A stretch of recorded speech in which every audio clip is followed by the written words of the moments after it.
Assalamualaikum warahmatullahi wabarakatuh. Waalaikumsalam warahmatullahi wabarakatuh. Alhamdulillah. Alhamdulillah. Salatu wassalamu ala rasulillah sayyidina Muhammad ibn Abdullah wa ala alihi wa sahbihi wa man tabi'al huda ila yaumil qiyamah. Fa inni la haula wa la quwwata illa billah. Amma ba'du wa man tahiyya Allah ta'ala fi kitabil karim wa huwa asdaqul qailin. A'udzu billahi minasyaitonir rajim. Bismillahirrahmanirrahim. Walladzina idza anfaqu lam yusrifu wa lam yaqtu wa kana baina dzalika qawama. Wa qala Rasulullah sallallahu alaihi wa alihi wasallam, "Akila hasma kunta wa ajil sayyidatul hasanah ahbuha wa khairun nas bi khuluqin hasanah."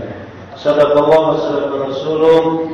Yang saya muliakan segenap para jemaah yang dimuliakan Allah Subhanahu wa taala, Bapak-bapak polisi yang saya muliakan, para pimpinan, pejabat Samsat yang saya hormati, seluruh karyawan-karyawati yang berbahagia. Izin tidak saya sebut nama satu persatu, mobil khusus DKM Masjid At-Taqwa Samsat Jakarta Barat.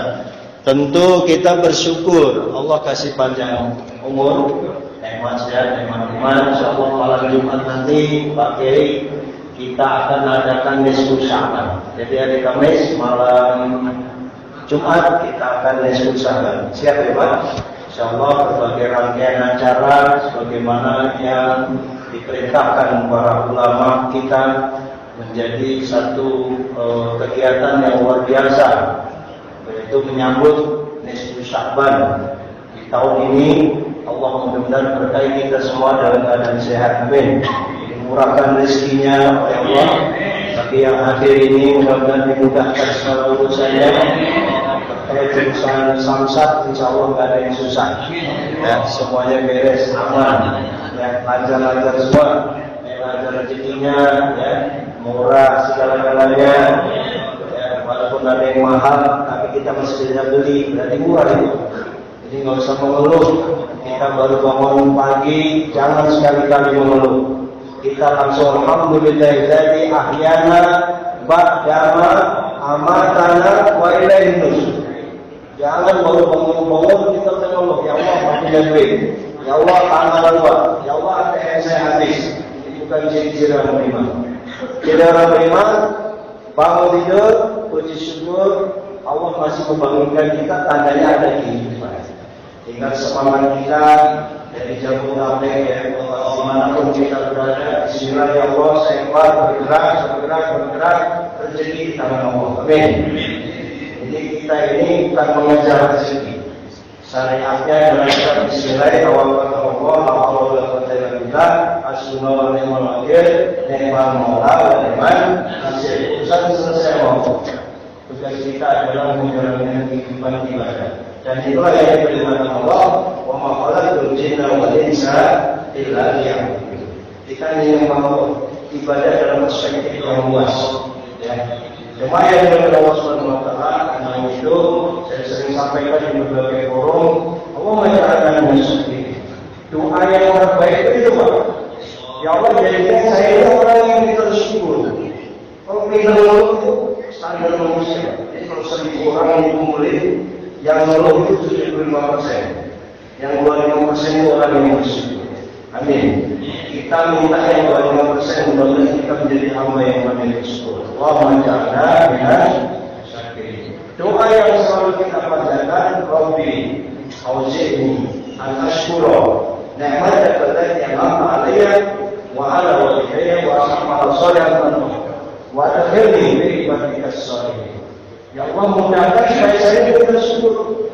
Karena kita dikasih nikmat sudah banyak, ya kan? Anak-anak cerdas, anak-anak soleh, istri cantik, duit yang ada. ATM dibawa terus.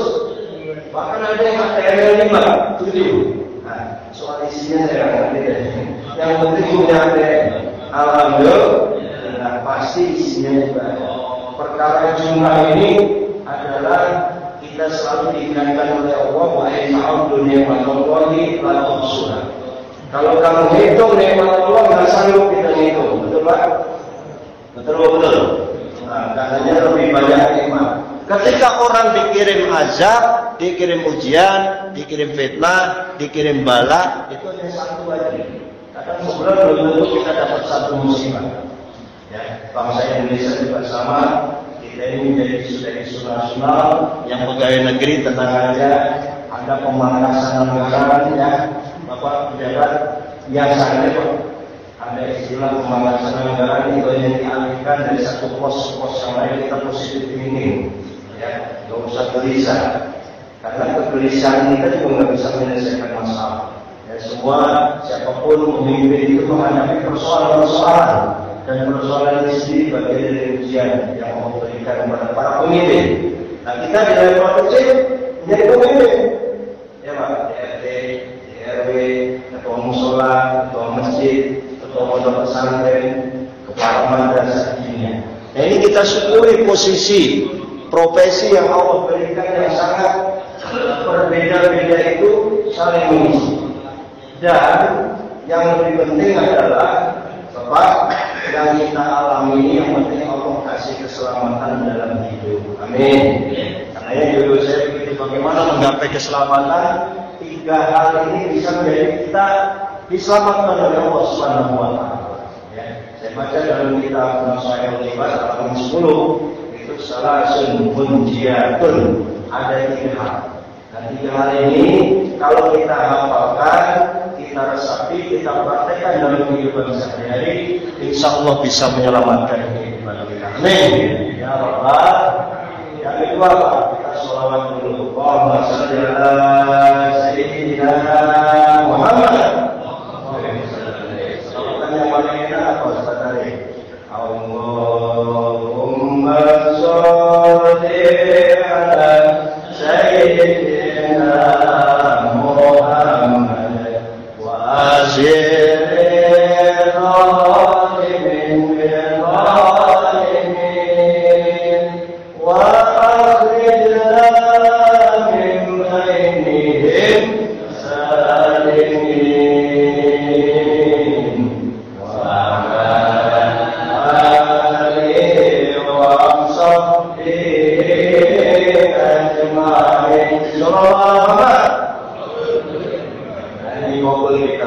menjadi pribadi yang diselamatkan Allah menurut kitab ini, Al-Fakir Ustaz Camur menyampaikan 3 hal. 3 hal ini harus saya catat supaya nggak salah dan nggak keserempet kayak Sidik. Nah, dalam kitab ini nanti boleh dicek di halaman 10. Yang pertama supaya kita selamat, khasyatullah ta'ala fis sirri wal alaniyah. Kita hendaknya takut kepada Allah, baik kita lagi dewekan sendirian di WC, lagi sendirian, nggak ada bini, nggak ada orang lain, nggak ada ustaz, nggak ada jamaah. Kita tetap menjaga takwa kita kepada Allah. Artinya kita punya takut kepada Allah. Insya Allah. Tapi lagi jamaah kita punya takut. Lagi bareng-bareng kita juga takut kepada Allah. Ketika sendirian kita juga tidak ada keinginan Allah. Buktinya apa? Allahu Akbar, sholat. Mau diperintah orang, ada orang, tidak ada orang, sholat. Sebentar lagi kita memasuki puasa juga sama ini, mau ada orang, tidak ada orang, kalau lagi minum ikan, maka kita minum kamar mandi itu sudah mau boleh, belum puasa. Nggak ada niat maksudnya, benar Pak? Kalau kita takwa yang bagus, nggak ada yang lihat kita nggak mau minum, nggak ada yang lihat kita nggak mau puasa. Nggak ada yang kita nggak masuk ke nasi padang. Ya Allah, saya takwa, saya puasa. Puasa itu kan mencegah hidup. Tidak makan, tidak minum, tidak seks di siang hari. Ada orang yang lupa. Jangan nanti ketika ada orang bilang saya lagi puasa, bibir dikering-kering banget. Tapi ketika orang lain yang lihat, kita nggak mau puasa. Itu sama yang diajarkan Islam. Ketika ini sama seperti itu. Jangan puasa di depan orang luar. Jangan zakat di depan orang banyak yang ngeluarin duit gede, nggak ada orang 1.000-2.000 aja. Mau ngisi kotak amal, dilihat orang dan dilihat, itu udah ngomong. Mau 2.000, mau berjalan kan keikhlasan kita. Mau 2.000, mau sampai mau berapa. Kita nyanyiin anak-anak suku nggak sama. Dilihat orang, alhamdulillah nggak dilihat apa-apa. Karena kita tidak ingin dipuji. Itulah takwa yang sejati. Sama. Ketakutan kita kepada Allah, artinya kita itu ngerti. ini Allah Maha melihat. Innallaha sami'un basir. Sesungguhnya Allah Sami'un yang Maha mendengar, Basir yang Maha melihat di mana gua ada. Di situ Allah melihat pekerjaan saya. Inilah pertanggungjawaban seorang yang beriman. Kita ingin selamat dunia dan akhirat, dijaga bisri wal alaniya. Insya Allah. Yang kedua apa? Wal qasdu fil fakri wal ghina. Bersikap sederhana dalam keadaan susah maupun senang. Islam mengatakan kita nggak boleh boros. Setuju Pak? Ada duit nih, baru gajian mau dikasih semua orang, salah itu. Kita ada rezeki bukan berarti langsung dihabisin, tapi ada manajemen ekonomi. Islam mengajarkan ekonomis, jangan bakhil, jangan juga terlalu boros. Maka tadi dalam mukadimah saya sampaikan salah satu sifat ibadur rahman, hamba Allah yang baik adalah walladzina idza anfaqu lam yusrifu wa lam yaqtulu. Wa kana baina dzalika. Ketika kita belanja, dia enggak boros, tapi juga enggak kikir. Mana yang terbaik? Wa kana baina dzalika yang terbaik adalah antara boros dan kikir. Berarti Islam ngajarin yang tengah-tengah. Islam ngajarin tawasul, Islam ngajarin moderasi, Islam ngajarin kanan dan kiri, pakai garis tengah. Semua urusan begitu, Pak. Terlalu boros jangan, terlalu kikir juga jangan. Artinya ketika kita ada proyek, dapat duit, syukuran, itu wajar, sekian persen, ya kan, 2,5%. Ada juga 10%, ada juga infak dan zakat itu rasa syukur kita kepada Allah atas rezeki yang diberikan kepada Allah ini. Bagaimana ukurannya kita aja. Ya Allah, saya ini waktunya ini berzakat. Zakat nggak usah nunggu Ramadan.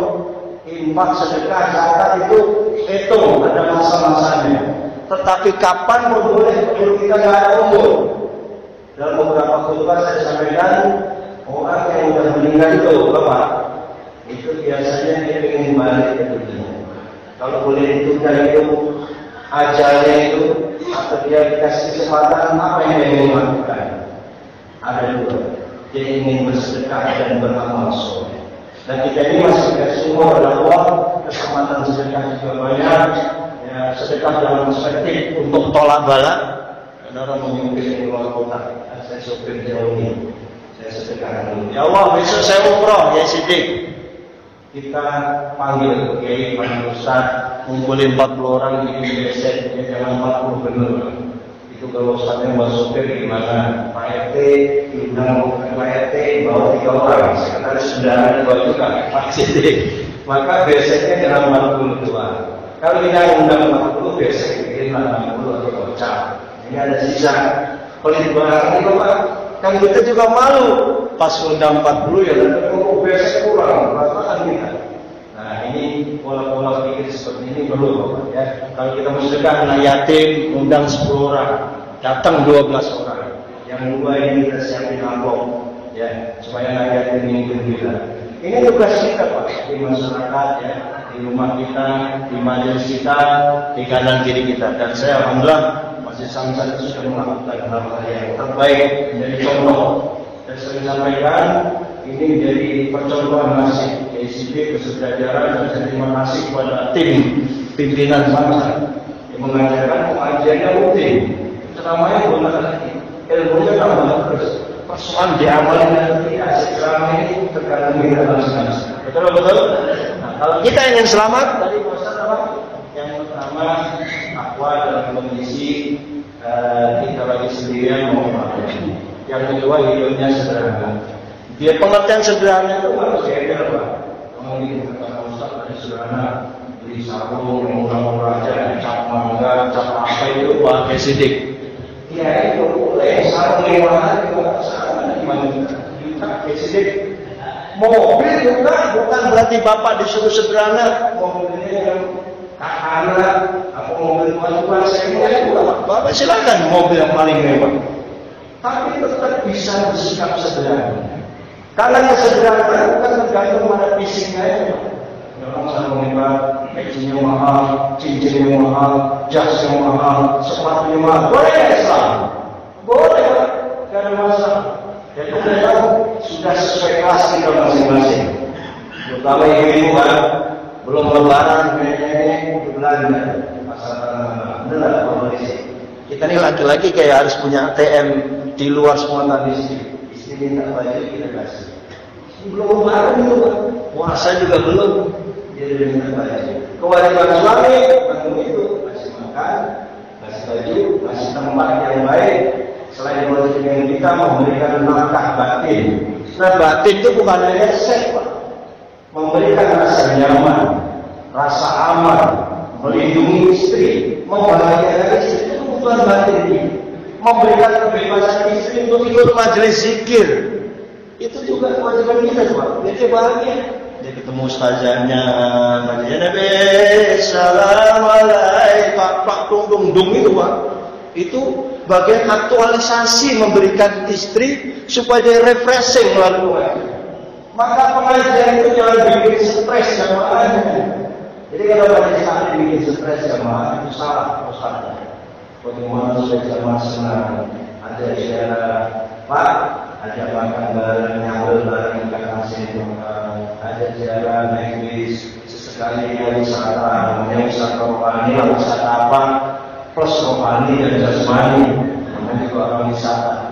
Itu lebih pengajian yang membangkitkan semangat. Jangan kita bilang, pokoknya ibu, kamu jadi istri, gak boleh keluar rumah, jangan kemana-mana, jangan ngaji, jangan bergaul sama nenek. Itu salah soalnya. Jangan gitu. Kasihlah kebahagiaan dengan perspektif yang berbeda. Namanya refreshing rohani. Karena rohani ini muncul karena istri kita atau kita duduk dengan para ulama. Duduknya para ulama itu jadi, ya Allah, damai. Kemarin mau begini sekarang. Alhamdulillah istri saya kok sekarang cintaan. Mungkin dia lebih ngaji. Istri saya nggak pakai nama saya minta, udah bikin kopi. Berarti istri boleh ngaji. Karena kan dalam ceramah-ceramah itu tentu diberikan masukan-masukan ilmu menjadi cahaya bagi istri untuk lebih taat, patuh, tunduk, hormat, sungkem kepada suami. Melalui apa? Ngaji. Setuju, Pak? Mulai hari ini, Pak, istri suruh ngaji. Justru kalau istri kita nggak ngaji ke majelis taklim, dapat masukan ilmu dari mana? Enggak, Ustaz, dia tiap hari nonton YouTube. Ya, gurunya YouTube. Ya YouTube bukan nggak boleh, boleh banget. YouTube, Instagram, Facebook digunakan hal-hal yang baik. TikTok yang Islam banyak. Kori TikTok, Muammar TikTok, Internasional TikTok, Mekah TikTok, nggak apa-apa, Pak. Nah, TikTok itu juga ada yang macam-macam, itu terserah Bapak aja. Kalau kita mau melihat yang aneh-aneh juga ada, melihat yang cakep-cakep juga ada. Artinya dakwah pun juga masuk TikTok. Itulah namanya dai, DCD, dai milenial yang harus menguasai ilmu pengetahuan. Bahkan dai bisa lewat medsos. Ini tantangan di era sekarang. Jamaah yang dimuliakan Allah Subhanahu wa taala. Yang ketiga, wal adlu fir ridho wal ghadab. Bersikap adil baik dengan ridho maupun marah. Dia tetap berkata yang benar. Artinya dia bisa siap adil. Jangan kita mau orang bawahnya pengen ngomong uang. Kalau kita lagi marah yang profesional. Marah yang profesional kayak apa, Ustaz? Yang menempatkan sesuatu kepada tempatnya. Kita memang menegak kebenaran dan keadilan, tapi harus bisa berbuat adil. Adil itu menempatkan sesuatu pada tempatnya, bukan adil sama. Anak kita SD, kasih respect. Yang SMP, respect juga. Yang umumnya respect salah. SD 20.000, SMP 30.000, kuliah bocah. Setuju, Pak? Itu adil. Wah, apa harus adil? Bocah-bocah itu masalah. Adil bukan begitu. Menempatkan sesuatu pada tempatnya tentu sesuai dengan peraturan perundangan yang berlaku. Nah, ini kalau mendekatkan kepada para hakim, para jaksa, para polisi. Kalau Pak polisi tegas semuanya menegakkan keadilan. Ini aturan. Laksanakan dengan baik. Ini Allah ya'muru bil adli wal ihsan. Allah menyuruh untuk berbuat adil. Jadi keadilan dalam perspektif ini adalah menegakkan kebenaran. Kita benar, baik dalam kondisi kita lagi marah, ngomong yang benar juga, baik juga kondisi kita lagi nggak marah. Itulah jalan keselamatan yang diajarkan oleh Islam. Insya Allah. Tapi kita orang Indonesia, kita punya azas musyawarah, saling tolong-menolong, bantu-membantu, lapangan damai, lapangan damai. Orang Indonesia kita ini, makanya budaya Nahdlatul Ulama, para ulama kita ini hidupnya bergotong royong.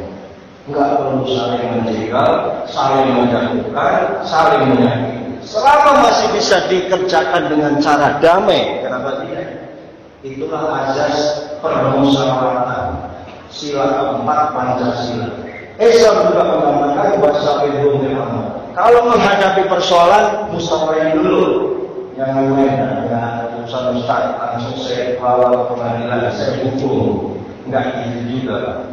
Hukum itu dilihat perspektif. Kanan ada apa? Kirinya kenapa? Kenapa bisa terjadi? Asbab-asbab hukum itu, itulah yang harus dipertimbangkan bagi penegak. Kalau memang ada unsur kesengajaan, beda. Nggak sengaja dengan sengaja beda. Apa artinya itu? Islam juga sama. Orang berbuat dosa. Misalnya kita lagi jalan Pak Mulai, tiba-tiba kita lagi jalan nabrak janda, janda tidur. Kita lalu lihat tiba-tiba nabrak janda. Dosanya nabrak janda yang sengaja dengan yang tidak sengaja gedean mana? Gedean yang sengaja. Begitu Pak. Emang ada nabrak janda yang sengaja ada. Kalau kita lagi tolong nih, bertakwa sekali, sebagai Tuhan Allah menyerah manusia, Palestina, mana sih? Cantik-cantik, orang Iran, bapak bilang itu ketemu orang Amerika, ada itu cewek yang minta banget kalau kita di Mekah. Bila ketemu itu bapak melewat saja, kalau kalian yang cantik ya, pengennya kalau tawaf di nama ini Ustaz, karena depan saya cewek cantik. Nah ini unsur sengaja. Berbeda dengan tidak sengaja ketika kita benturan di bawah Madinah itu, sa'i bersama. Tapi ada juga yang lain, memang Ustaz kita lagi pakai kain yang itu masih ingin cewek aja. Lah bisa juga karena setannya banyak. Ya sedikit. Itu yang namanya waman kalau kaya bila siapa yang masuk Masjidil Haram harusnya aman, nggak ada copet Pak. Itu harusnya. Ternyata copet masih ada. Itu siapa Ustaz? Bahkan ada mau mencium Hajar Aswad, ada modus. Ada orang yang prakteknya bagaimana bisa nyium Hajar Aswad, nginjek-nginjek yang lain, menendang yang lain, minta bayaran 300 rial. Ada 200 rial, ada. Maka nggak usah kalau begitu. Kalau nggak bisa nyium Hajar Aswad, ya sudah tawarkan. Sudah mulai Pak, kalau diterima. Oh, saya kok ingin mau bersuara masih nggak saya bilang sudah. Karena ketika mau putra Hajar Aswad, bapak ketendang jauh. Betul. Karena ini nggak usah pakai bayar real. Pokoknya saya mau minjem orang yang nanti saya bisa. Ini sudah terjadi ya, ada yang meninggal, ada yang berdarah, ada yang sudah. Kalau bilang, balik. Itulah Islam Pak. Jalan keselamatan ada 3. Demikian juga kalau kita ingin celaka, ingin rusak ada 3 juga. Bisa singkat karena menjelang jam 1. Kurang seberapa ya? 1. Fasuhun syadid. Jangan sampai kita kalau yang celaka ini berbuat kikirnya terlalu tajam, terlalu bakhil, nggak mau ngasih orang, nggak mau sedekah aja. Ya Allah Ustaz, mulai hari ini Bismillah. Maka ada gerakan infak 1.000 rupiah tiap hari, gerakan infak 10 rupiah tiap hari. Terserah bapak manajemennya. Enggak usah saya pokoknya kalau melihat orang susah ingin merakit aja silahkan. Pulang dari pengajian ini bapak ke kantin, ada 5 orang yang bayarin. Itu namanya bercakap bisa. Amin ya Pak. Kali-kali aja gitu Pak. Nanti ada ke kantin bapak ada yang bayarin. Amin ya Rabbal. Jangan terlalu gigir. Yang kedua, wahawa muttaba. Nafsu yang diikuti. Walikin ya. Nafsu itu dikasih oleh Allah sebuah kewajiban, sebuah kewajaran, sebuah keniscayaan. Ada saatnya bapak harus punya nafsu, ada saatnya tidak boleh pakai nafsu. Kalau Kapan nafsu dibutuhkan? Nafsu makan, penting. Nafsu bisa tidur, nafsu bisa hubungan seks dengan suami istri. Itu butuh nafsu mah. Untuk melihat dirinya yang baik. Ini udah lama banget diagurin, udah lama banget gue diagurin. Udah gitu curhatnya malah lagi beres. Kan main masih ada apa? Benarnya masih ada apa? Ya itu ini pak. Memang udah waktu malam Jumat. Gimana caranya? Jangan lupa apa deh. Islam tidak melarang, ya kan, membahagiakan istri. Itu saat nafsu dibutuhkan. Tapi ada nafsu yang harus dikendalikan. Nafsu angkat muka, nafsu pengen bangun dulu, nafsu pengen marah dulu, nafsu pengen naik jabatan dulu. Karena nafsu Ustaz, saya cita-cita. Kalau cita-cita apa? Ada ambisi, ada ambisius. Ambisi boleh, ambisius yang nggak boleh. Karena ambisius mau menghalalkan segala cara, gua habisin semua yang mungkin benar. Kalau bilang itu lawan nafsu, dan tidak akan pernah habis. Karena teman saya bilang dari eselon 5 naik 4, eselon 4 naik eselon 3, eselon 3 sampai eselon 1 memang nggak ada syukur deh. Nggak akan ada habis. Sampai ke sejauh menteri juga masih bilang orang. Kalau saya bilang dari Pak Ustadz, saya nggak pengen menteri. Saya tidur mau tukang becak, saya ngerokok, saya ngopi di jalan enak aja. Alhamdulillah, itu rasa syukur yang dikemukakan. Karenanya nafsu ada yang boleh, ada juga yang tidak boleh. Puasa Ramadan hadir nanti bagian dari cara Allah supaya kita melatih hawa nafsu kita. Insya Allah. Terakhir, wajibul mar'i bi nafsi. Bangga terhadap dirinya. Ente nggak bisa jadi orang kalau sudah dengan saya. Ente nggak bisa naik dari jabatan ini, jabatan itu naik karena saya. Karena saya. Istri, kamu tidak bisa makan, tidak bisa bangun lagi, cakap rumah cakap masih ada. Lu pengen apa ada? Karena gua suami lu. Itu yang salah. Jangan karena gua itu pakai dengan boleh. Tapi bahwa ya Allah saya bisa, neng istri saya kita bisa beli mobil fadilah Allah. Kita rumah kita tadinya ngontrak neng, sekarang punya rumah kecil-kecilan ada. Alhamdulillah, ini Allah boleh kasih. Dulu kita jalan kaki, sekarang punya motor. Dulu kita nggak punya anak neng, sekarang punya anak. Banyak banget orang nikah nggak dapat anak. Betul. Tenang aja pak. Yang nggak punya anak ya tenang saja, itu bagian dari ujian. Karena pada dasarnya yang diberi Allah dan ada sabar, ada syukur, selesai. Ketika dikasih anak, disyukurinya gimana? Didik tuh anak. Kita didik Ustaz, sholat, ngaji, Quran, masjid. Udah, bapaknya aja dong. Soal anak kita jadi brengsek, jadi anak sholat, kamu selesai kan? Jangan merasa dosa kayak sidik kita semua. Anak kita santri udah, sholat udah, baca Quran udah. Bapaknya sholat nomor 1 di masjid musola ini. Kok anak kita nggak sholat, bisa dengan itu? Kita udah mandiri, kita udah meditasi. Walaupun kami sholat sudah. Kemudian kita kan disuruh. Tinggal PR kita ini bapak anak-anak kita. Bagaimana anak-anak kita ini nyontoh perbuatan bapaknya tentu pada hal yang baik. Insya Allah. Barangkali itu di sini yang teman-teman saya mencoba mohon maaf saya seribet 3 yang mengamalkan dan 3 yang merusak.